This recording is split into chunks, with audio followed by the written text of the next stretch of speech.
안녕하세요. 지난 시간에 저희는 20세기 예술이 재현에서 표현으로 다시 개념으로 패러다임이 전환됐다고 했고, 그 내부에서도 의식에서 무의식으로 전환되는 얘기를 했습니다. 이 부분을 이해하기 위해서 특히 이제 무의식이라고 하는 것이 처음 발견하게 된 것은 물론 그 전에 약간씩의 어떤 논의가 있긴 했지만, 무의식의 세계를 본격적으로 학문의 대상으로 삼아서 연구하기 시작한 것은 시그문드 프로이트가 정신분석학을 개발하면서부터입니다. 정신분석학을 학문의 이름으로 발전시키면서부터라고 볼 수 있습니다. 그 시그문드 프로이트는 단순히 정신분석학 내에서만 끝나는 게 아니고 다른 모든 학문 분야에 막대한 영향을 미쳤습니다. 그러니까 무의식을 몰랐을 때 나와 또는 나와 관계된 다른 사람들, 또 나 사회, 그러니까 무의식의 영역을 몰랐을 때 바라본 사회하고 무의식의 세계를 알았을 때 본 사회는 너무나 다르다는 거죠. 그러니까 예를 들자면 저 사람이 나한테 왜 저런 행동을 하지? 왜 저 사람은 나한테 지금 저런 웃음을 짓지? 이런 것들을 그냥 외부로 보이는 의식의 세계만을 가지고 이해했던 것과 달리 이제는 무의식, 저 사람 내부에 있는 무의식을 통해서 좀 더 그 이유를 심층적으로 깊이 있게 제대로 알 수 있다는 거죠. 자, 이런 방식으로 이 무의식 세계가 발견되기 시작하면서 모든 학문 영역에 또는 모든 일상생활의 새로운 영역에 새로운 큰 영향을 미치게 되는데, 그 중에 하나가 또 예술입니다. 특히 프로이트 자신이 예술에 대해서 많은 이야기를 했는데 그 중에 대표적인 이야기 하나를 소개할까 합니다. 프로이트에 따르면, 즉 정신분석학적인 어떤 관점에서 봤을 때 누가 예술가가 되는가 하는 것이 오늘의 주제입니다. 우리가 생각해보면 예술가들을 주변에서 보신 적 있나요? 혹시 여러분들은 예술가 누가 만나본 적 있어요? 뭐 예술가들도 우리하고 비슷하잖아요. 사람들은 다 똑같고 뭐 똑같은 사람이고, 그러니까 비슷비슷하죠. 그런데 일반 사람들하고 비슷하지만 그 퍼센테이지로 보면 일반 사람들 내에서 경험할 수 있는 어떤 특이한 캐릭터가 예술가들에게서는 좀 더 그 빈도가 높다는 거예요. 아주 쉬운 말로 하면 우리가 일반 사람들의 경우에 좀 신경질적이고 예민한 사람은 조금 그렇게 많지는 않잖아요, 우리 주변에서. 그런데 예술가 그룹들하고 가까이 가보면 거기는 대세가 그거예요. 그러니까 예술가 그룹들은 전체적으로 신경질적이에요. 또 그리고 뭔가 알 수 없는 그 분위기가 있는데 가까이 가면 꼭 대일 것 같은 그런 느낌을 준단 말이에요. 그러니까 예술가들은 일상인들하고 꼭 반드시 다른 건 아니지만 대체적으로 조금은 다른 유형의 어떤 캐릭터를 또는 성격을, 어떤 정신세계를 가지고 있다는 느낌을 주는데, 그 이유가 뭐냐라고 하는 것을 정신분석학적 관점에서 설명을 하는 겁니다.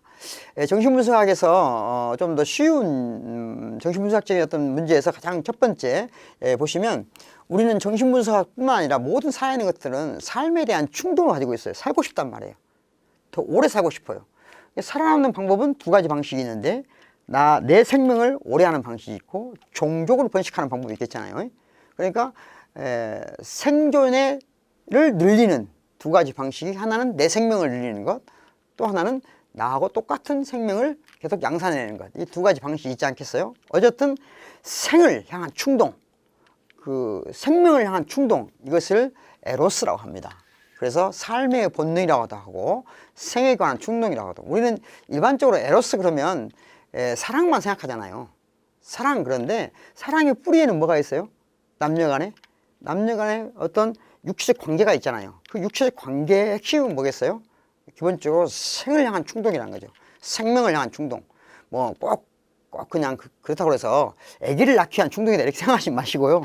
그냥 생명을 향한 충동, 삶의 충동, 그것을 에로스라고 했는데, 이 에로스가 발산하는 에너지를 가리켜서 우리가 리비도라고 합니다. 리비도. 그러니까 우리가 살고 싶은 에너지, 그 에너지가 팍 나타날 때 그 힘을 리비도라고 그래요. 리비도.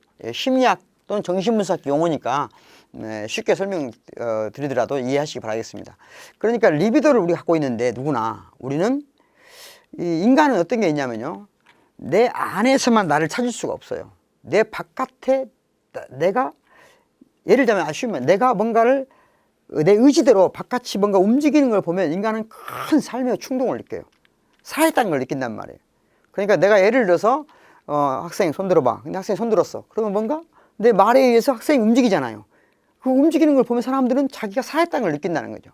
그러니까 내가 바깥에 외부 세계에 내 의지가 반영된 것을 느끼는 것, 확인하는 것이 인간한테는 살아있다는 걸 느끼는 근원적인 충동이에요. 그러니까 인간은 외부 세계로 나아가서, 즉 바깥으로 나아가서 그 바깥에서 자기를 발견하고 싶단 말이에요. 그렇지 않고는 인간은 살아있다는 느낌을 가질 수가 없어요. 그래서 인간은 끝없이 바깥을 향해서 자기의 리비도를 집중할 대상을 찾아다닙니다. 그러니까 뭔가 더 쉬운 말로 하면 관심을 탁 집중하는 대상을 찾아다닌다는 거죠. 그러겠죠? 여러분들은 지금 여러분들의 리비도는 어디에 가 있습니까? 만약에 여러분의 리비도가 바깥 세계에 어디에도 집중되지 않았다. 그러면 지금 건강한 상태가 아닌 거예요. 건강한 상태의 사람이라면 누군가에 또는 어떤 사물인가에 어떤 일이든 자신의 리비도가 집중되어 있어야 되고 그 리비도가 집중되는 바로 거기에서 뭘 느끼느냐? 그 집중된 거기에서 그것이 변화되는 걸 보면서 내가 살아있다는 걸 느낀다는 거죠. 살아있다는 것을. 내가 친구들한테 뭔가 말을 했는데 그 말이 친구들에서 반응이 일어나요. 아, 근데 살아있구나. 내가 지나가다가 뭔가 이렇게 돌이 있는데 걸리적거려요. 발로 하면 탁 차. 그때 움직이네? 그때 살아있다는 느낌을 주는 거죠. 내가 찾는데 안 움직여요. 그럼 나 죽은 거잖아요. 그죠? 이처럼 리비도의 집중 현상이 집중을 해야 돼, 어딘가에. 살아있는 모든 존재는 그렇습니다. 살아있다는 것은 곧 살아있는 걸 확인하는 방법은 내면의 세계라기보다는 우선 바깥 세계에서 나의 리비도가 바깥 세계에서 나의 의지에 의해서 움직이는 것, 그걸 확인하기 위해서 바깥으로 투영된 힘, 그것이 바로 리비도예요. 그러니까 인간은 누구나 리비도를 집중하는데 문제는 뭐예요? 아주 리비도 집중 대상 중에서 가장 핵심이 살아있는 겁니다. 여러분 누가 내 마음대로 움직이기 제일 좋아요? 사람이죠. 사람은 나와 똑같은 다른 사람이 내 의지대로 움직였을 때 가장 강렬한 어떤 기쁨을 느껴요. 그러니까 다른 사람이 내 의지에 의해서 움직인다. 즉 그것은 나한테 엄청나게 큰 힘을 주죠. 물론 그만큼 고통도 줍니다. 반드시 그건 알아셔야 돼요. 어쨌든 내가 리비도를 집중할 때 그 집중 대상 중에서 가장 대표적인 것이 사람이에요. 그러면 사람한테 리비도를 집중한단 말이에요. 물론 이것이 실패하게 되면 고통받으니까 가끔가다 그런 경우가 있죠. 사람보다는 조금 실패할 가능성이 적은 리비도 집중 대상. 동물이겠죠. 동물을 사랑하는 것도 사실은 그런 겁니다. 실패 가능성이 적은 리비도 집중 대상을 찾는 거죠. 동물도 좀 내 마음대로 안 되면 식물을 키우죠. 식물도 내 마음대로 안 되면 뭘 키운다고 그랬어요? 예, 죽어있는 것. 죽어있는 걸 사랑하는 사람들이 있어요. 예, 물론 좋은 말로 하면 뭐 예술로서 수석, 돌, 나무 이런 것들을 좋아하는 경우가 있는데 그보다 심각한 경우도 더 있습니다. 아예 죽이는 걸 좋아하게 되는 거예요.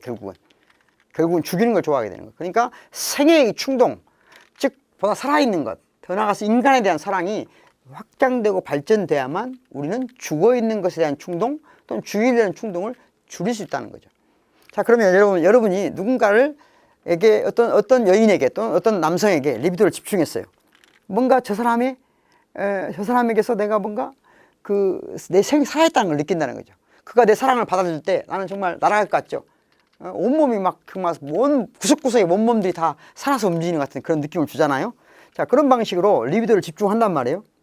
근데 문제는 뭐예요? 상대도 나에게 리비도를 집중해주면 그 기간이 잘 되면 좋겠잖아요. 그런데 이게 어느 시점인가 이러면 한계에 이른다는 거죠. 한계. 그러니까 예를 들어서 내가 어떤 사람한테 리비도를 집중했는데 여러 가지 이유로 그가 죽었거나 또는 그가 다른 남자 또 다른 여자에게 떠났거나 또는 무슨 이유든 간에 나한테 더 이상 내가 리비도를 집중할 수 없을 때 우리는 어떻게 해야 되겠어요? 당연히 리비도를 귀환시켜야 됩니다. 집중했던 리비도를 자기 안으로 끄집어 들여요. 자, 이 모든 얘기는 제 얘기가 아닙니다. 예, 아니고 프로이트의 얘기입니다. 프로이트라는 정신분석학의 창시자가 한 말이에요. 리비도를 집중했다가 그 리비도가 내 안으로 다시 귀환을 한단 말이죠.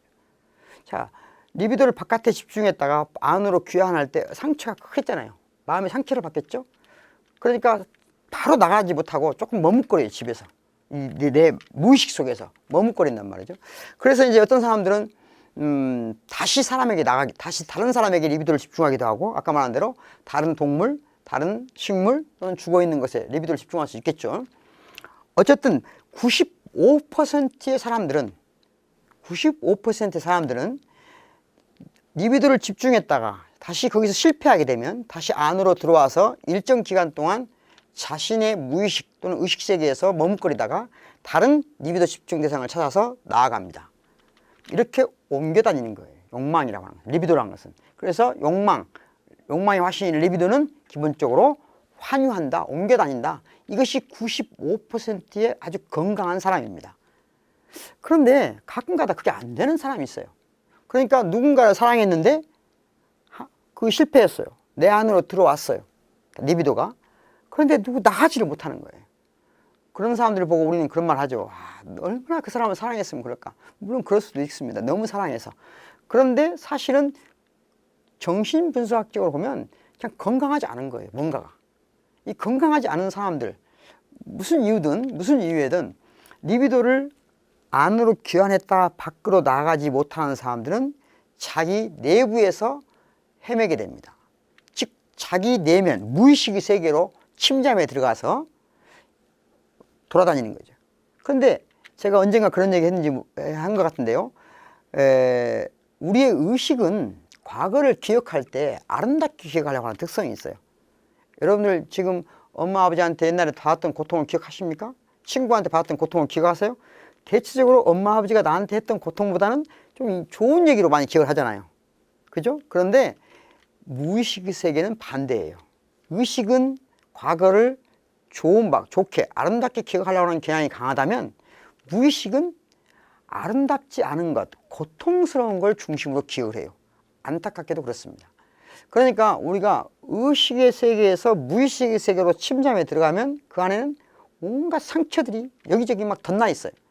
자, 그러니까 리비도를 바깥에 집중했다가 내 안으로 들어왔다가 다시 나가야 되는데 못 나가는 사람은 무의식의 세계를 돌아다니다가 어디에?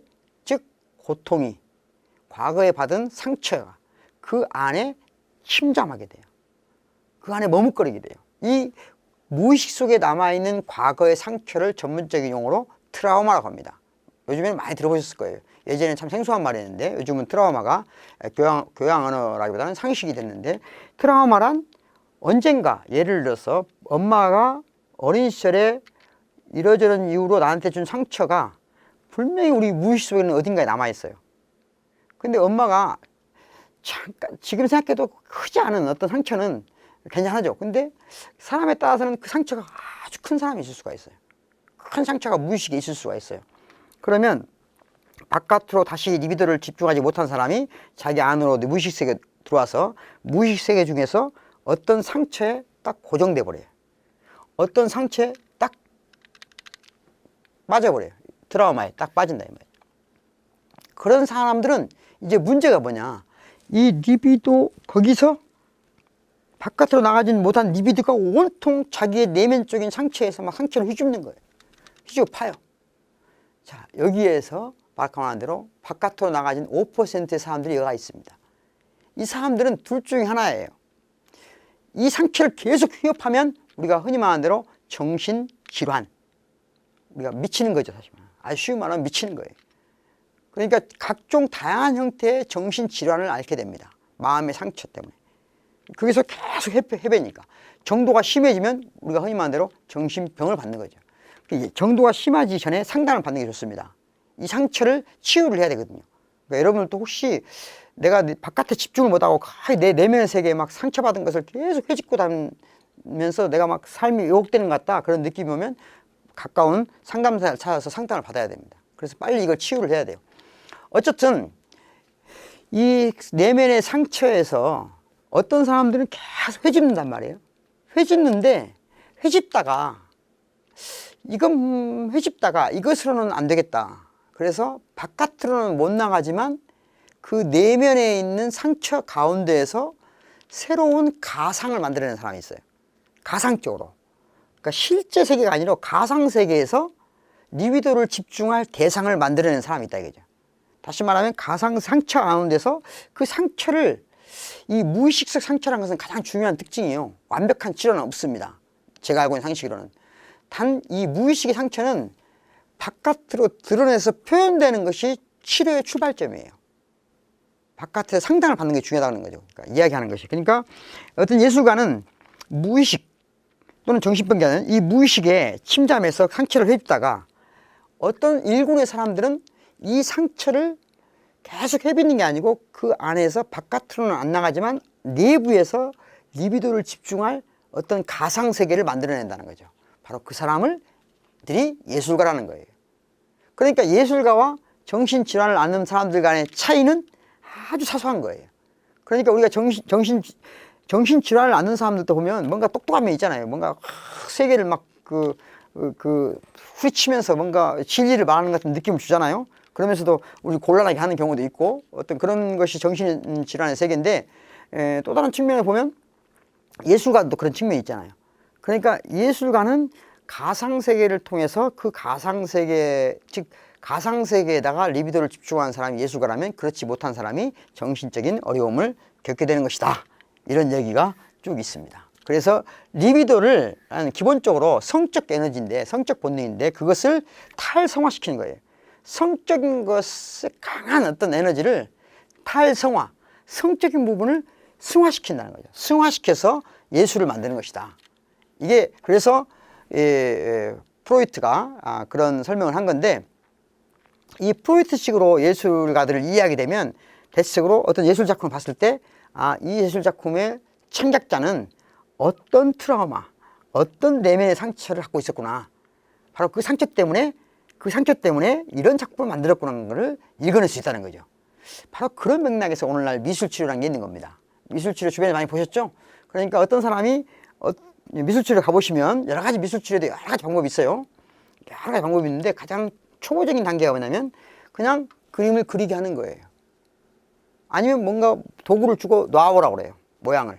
그럼 그 모양 속에 그 사람의 무의식 속에 자리 잡고 있는 상처를 찾아내는 거예요. 그래서 그걸 드러내게 하고 적극 드러내게 하고 치유하고 이런 거거든요. 자, 어쨌든 이런 맥락에서 봤을 때 예술이란 뭐냐?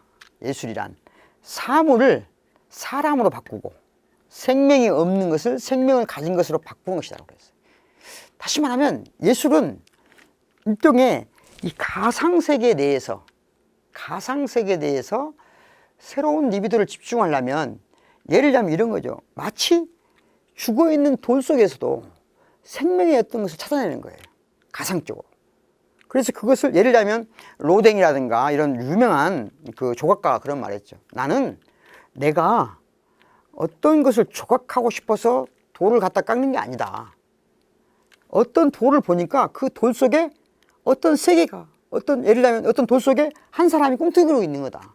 그 꿈틀거리는 것을 내가 그대로 형체를 만들어줬을 뿐이다. 유명한 말이죠. 그것은 그러니까 예술가가 돌을 보고 있는 게 아니고 돌 속에서 사람을 보고 있는 거죠. 생명을 보고 있는 거죠. 그러니까 죽어있는 것을 속에서 살아있는 것을 판단해내는 것. 그것이 예술이라는 거죠. 그런데 이게 잘못되면 거꾸로 되는 거예요. 거꾸로. 즉 사람을 사물을 바꾸고 생명을 가진 것을 생명이 없는 것을 바꾼다. 이런 식으로 변질될 수 있는 거예요. 이런 비슷한 맥락에서 똑같은 심리학자, 사회심리학자죠. 에리시 프롬이라는 분이 비슷한 맥락에서 말했고 언젠가 한번 제가 말씀드린 적이 있는데 조금 더 단순히 요약하면 우리 내면에는 충동이라고 하는 것이 생명을 사랑하는 충동이 있고 죽음을 사랑하는 충동이 있다는 거예요. 그러니까 죽어있는 것을 볼 때 좋아하는 사람 있죠? 또는 살아있는 걸 좋아하는 사람이 있어요. 우리가 일반적으로는 살아있는 걸 좋아하는 것을 판단하지만 꼭 그런 것은 아니다 이거죠. 아주 쉬운 예로 제가 예를 든 것처럼 지난 시간에 꽤 오래전에 예를 든 것처럼 지나가는 개미를 보고도 그 개미를 예를 들어서 이런 강의실에서 개미를 보면 이 개미를 주워서 저 바깥에 창문 바깥에 자연에다 던져주고 싶은 충동도 있지만 또 발로 살짝 밟아서 죽이고 싶은 충동도 있죠. 인간한테 이 두 가지가 함께 공존한다는 거죠. 공존하는데 즉 생명을 사랑하는 충동을 발전시키지 않으면 죽음을 사랑하는 충동이 발전된다는 거예요. 이건 똑같은 겁니다. 그러니까 예술은 일반 사람들은 그냥 바깥에 새로운 이성을 통해서 사랑을 느끼고 더 나아가서 살아있는 어떤 동물이라든가 식물을 좋아하게 되고 그러면서 충분히 돼요. 충분히 되는데 문제가 없는데 그 중에 신경이나 이런 것이 예민하고 그리고 상처도 많은 분들은 그것만으로 잘 안 될 때 새로운 것을 즉 가상세계에서라도 새로운 것을 창조해낼 때 그때 이 문명이 생명을 사랑하는 쪽으로 발전한다는 거죠. 그렇지 않으면 사람들은 점점 죽어 있는 것 또는 죽이는 것 쪽으로 우리가 우리 의식을 발전시킨다는 거예요. 혹시 이 작품은 보신 기억이 있을지 모르겠습니다. 낯설죠? 이게 과연 작품이라고 할 수 있겠나? 이게 무슨 예술이냐? 라고 할 수 있겠죠? 예, 보시면 한 여인의 상처받은 여러 가지 뭐 상처라기보다는 있고, 숫자는 도대체 뭘까요? 이거 노보치 같이 생긴 가면 같기도 하고, 여기는 또 사람들은 왜 이렇게 이런 형상으로 있을까요? 여기 숫자들은 또 다양한 방식으로 왜 있을까요? 이분은 또 뭘까요? 흑인의 이 모든 그림이 도대체 이게 뭘 말할까? 아니, 이게 그림이나 한 것일까? 라고 말하지만, 혹시 이분에 대해서 알고 싶으면 영화 바스키아라는 분인데요. 바스키아에 관련된 영화들이 있어요. 영화 한 편 있는 걸 알고 있는데 한번 보시면 좋을 거예요. 이분은 상처가 엄청 많은 사람이었어요. 물론 이제 그 상처란 게 어떤 가족 내에서 이루어질 수도 있고 사회에서도 이루어질 수 있고 여러 가지 형태로 이루어지는데, 그 상처가 많은 분이었기 때문에 이분은 그래서 우리가 살고 있는 이 현실이 가지고 있는 일반적인 개념, 일반적인 어떤 사상, 또 일반적인 어떤 언어 또는 이미지를 다른 방식으로 본 사람이에요. 그러니까 여러분 이런 생각 안 드세요? 사람들이 나한테 학교를 통해서 뭘 통해서 이렇게 교육을 시킨단 말이에요. 우리가 교육을 받는단 말이죠. 그러면 그런 방식으로 세상을 보게 돼요. 그런데 이렇게 교육을 통해서 나한테 입력된 방식으로 세상을 보면 너무 힘들어. 너무 고통스러울 때가 있죠. 그럴 때는 어떻게 해야 되겠어요? 뭔가 다른 방식의 세상을 보는 틀이 필요할 수도 있잖아요. 다른 방식으로. 바로 바스키아라는 사람은 언뜻 보면 금방 알기가 어렵지만 일반적인 교육을 받은 사람과는 다른 방식으로 세상을 보는 거예요. 예를 들면 이게 5599가 뭘까? 뭔지 모르죠. 그런데 예를 들면 이분은 어떤 존재를 이렇게 표현한 거예요. 그냥 자기 정확하진 않지만 자기가 생각하기에, 예를 들면 달팽이는 5599예요. 바퀴벌레는 699야. 이게 말이 돼야 안 돼요? 안 되지만 내 방식으로는 그러니까 일반 사람들의 방식으로는 이해 안 되는 구성이고 조합이지만, 그한테는 그가 이렇게 세상을 봐야만 그래도 살아남을 수 있고 그래도 마음의 치유를 할 수 있었던 거죠. 어쨌든 바스키아라는 화가는 거리의 화가입니다. 잘 아시다시피 옛날에 이 라커, 그러니까 페인트, 유성 페인트 있죠? 이걸로 벽에다 캠퍼스도 없고 그럴 삶의 조건도 없었고 너무 가난하고 열악한 조건에서 그냥 나한테 있는 거, 예를 들면 페인트든 뭔가 기름 페인트든 뭐든 관계없어요. 그걸 가지고 아무데나 빈 곳이 있으면 그리기 시작한 거예요. 그러니까 벽에다가, 오늘날은 공공미술의 형태로 벽에 그림이 그려지죠. 그런데 그때는 이제 그런 게 아니고 그냥 개인적으로 그릴 데가 없으니까 여기 좋겠네 그럼 그린 거예요. 그러던 화가가 어쨌든 젊은 나이에 내면의 상처를 극복하지 못하고 예술, 아름다운 정말 인류사에 빛날 예술과 함께 생을 어린 나이에 마쳤지만, 어쨌든 그가 받은 상처, 그의 내면 세계, 그 상처를 극복해가는 가상 세계의 어떤 놀이가 인류 예술사의 새로운 장을 열었다고 할 수 있겠습니다.